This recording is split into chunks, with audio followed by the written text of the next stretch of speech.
So here is Ar-Rahman Ar-Rahim.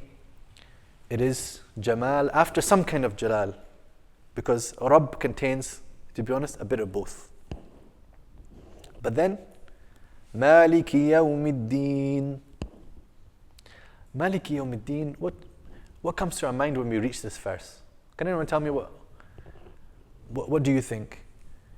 If we were not reciting as one breath, but if we were allowing ourselves to follow the meanings of what we're reciting.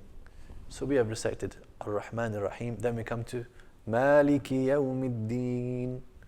Who can tell me what comes to your mind, even just now, just whether you thought about it before or not? That's right or wrong, but I think this means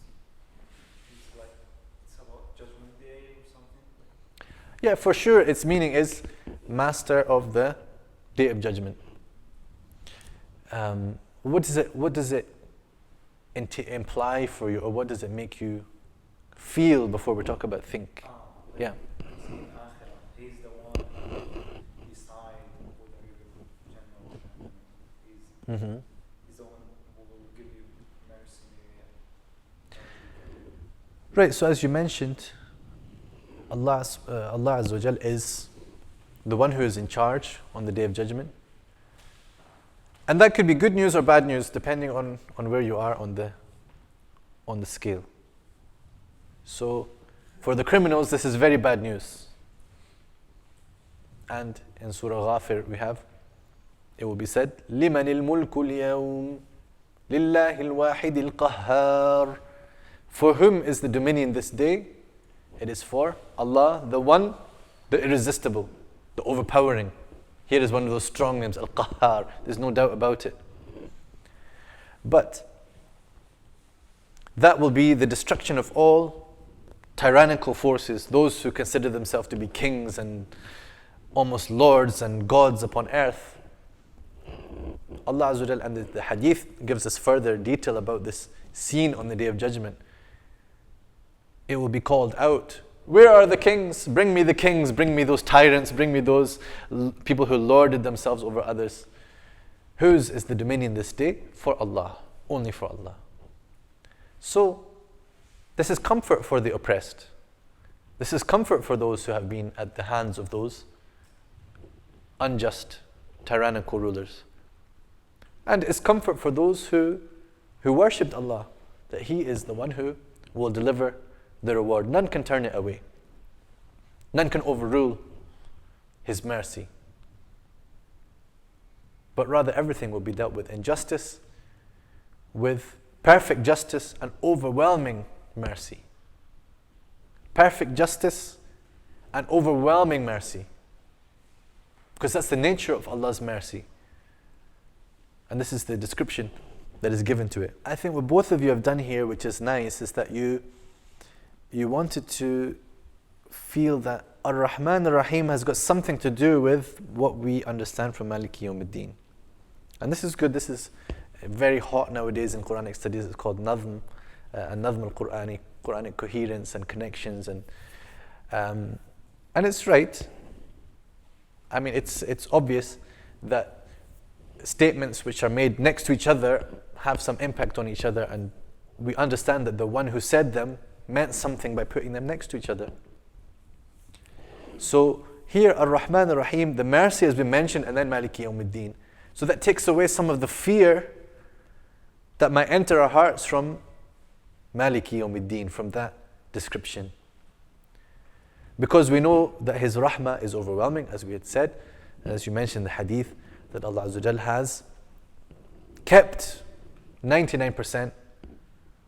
And I personally am not inclined to take these numbers too literally, but maybe it is 99.99999% of Rahmah for the Day of Judgment.